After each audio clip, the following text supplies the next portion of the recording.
Hello beautiful people. Welcome back to another episode on the road ahead with AJ. In today's episode in the Continental GT series, I will be addressing the tires. That was the next pain point on this bike. Now, before we go ahead, please hit this subscribe button to support and help this guy continue his DIY videos with this bike. Now, I don't know if others have had this issue with this bike, but for me it was very difficult to find tires that fit the specifications for this bike. And in my research, I looked online, I wrote to some accounts that I saw on Instagram had this bike, but a lot of them were not helpful. They were just posing with the bikes or whatever.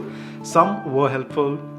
They gave me a few suggestions, but the options they gave me were very expensive, almost similar to the Pirelli that comes stock with the bike.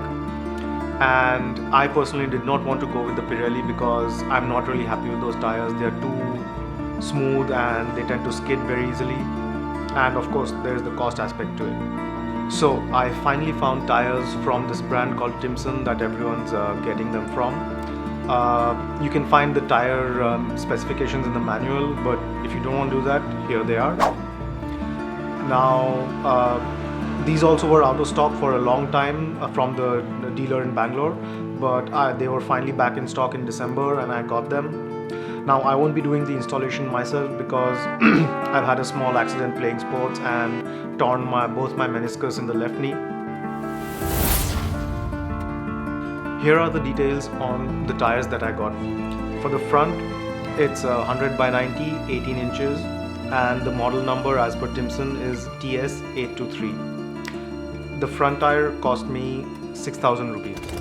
For the rear, I got the 130 by 80, 18 inches, and that's also the model number is TS823, and this one cost me 8,500 rupees.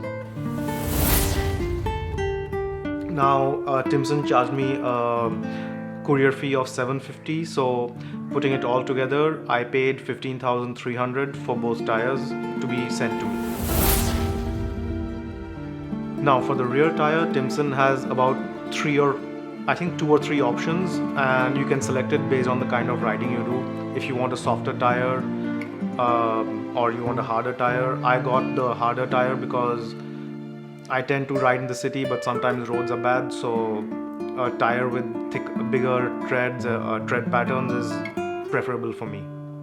I must say the bike looks much nicer with these new shoes, as is the new lingo people use for tires.